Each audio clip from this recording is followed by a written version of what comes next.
We would like to wish a hearty mazel tov to two of our wonderful alumni, Matthew Sarazada and Kala, on their engagement. May they be zocheh to build a bais nema b'Yisrael l'shem u'teferes.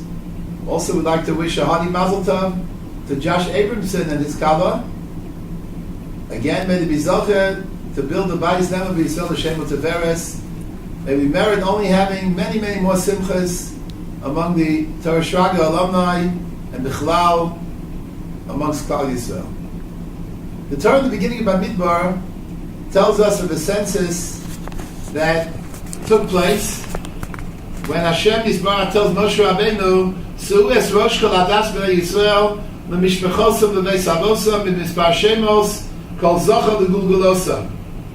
And Rashi points out that Hashem Yisbarach decided to initiate the census mitochi basan, out of love for the Jewish people. He's constantly concerned about Klal Yisrael. When we left Egypt, the Rebbeinu Shalom counted us. When there was a tragedy of the ego, once again the Rebbeinu Shalom wanted to know how many are left. When the Rebbeinu Shalom wanted to take the Shechina, that it should rest over Klal Yisrael, once again they were counted. And so, the first day of Nisan, the Mishkan was established. The first day of the year, Rebbeinu Shalom counted us. B'yechad achodesh hasheni.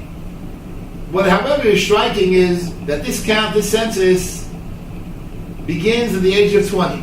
And the Torah tells us, "Miben esim shana v'malo keyotzei tzava b'Yisrael tifkidu osam l'tzivosim atav Aaron." You and Aaron should be the ones jointly who will direct and orchestrate this census from the age of 20 and on. The criteria being those that are capable of military service. Kol yotzei tzava b'Yisrael. The Torah then goes on to tell us the names of the individuals who stood at the head of each of their shvatim, each of their tribes, and then we have a listing of the shvatim and the count, all miben esim shana v'mala. In the middle of the Parsha, however, we encounter something markedly different. Namely, there's one shevet that's missing. In Perek Aleph, Pasuk Mem Daled, the Torah tells us, "Eila pkudim asher pogad Moshe v'Aaron u'nisir Yisrael shnei masar ish echad lebeis avosav hayu," and the count was miben esim shana v'mala kol yotzi tzava b'Yisrael. However, there was one shevet that was not counted. Which shevet was that? V'halaviyim lo'atei avosam lo'hospakadu b'socha. The Leviyim were not counted. Hashem tells Moshe Rabbeinu immediately, Shevet Levi should not be counted. Shevet Levi apparently has a different kind of role. Their role is demarcated, namely they are functioning as those responsible for Mishkan HaEgos, the Al-Kol Kelav. They carry the Mishkan, they carry the Kelim, they service the Mishkan, so they are not counted in the regular census of Klal Yisrael. The Torah then goes on to describe the Degolim of the different Shvatim. And in the middle of the Parsha, we are informed about a census that is going to be operative vis-a-vis the Levium as well. That's in Perek Gimel Pasuk Yudalit.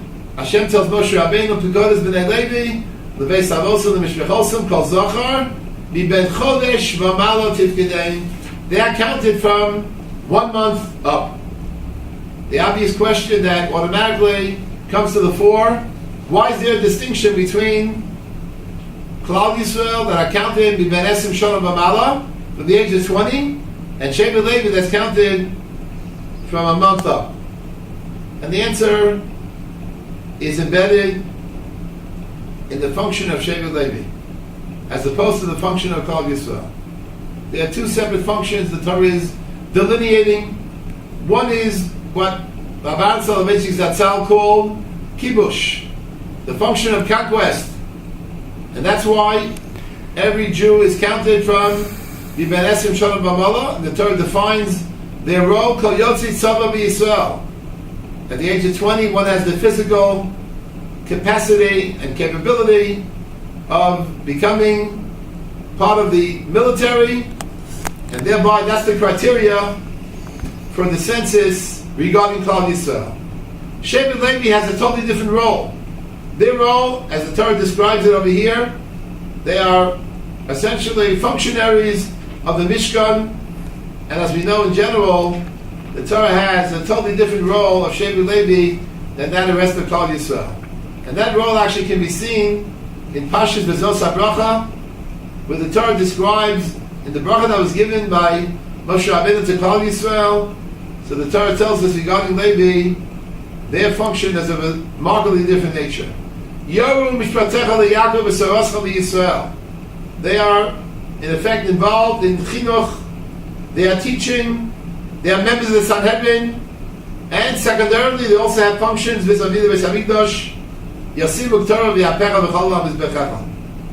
And therefore, since their function is purely of a spiritual nature, that obligation to nurture the spiritual aspect begins once they're no longer considered to be Rachmana Litzlan Nefolim. After a month, the Gemara says in Shabbos, the paragraph we learned this year, the Milah, that after a Chodesh, after a month, they're no longer in the category of Nefel.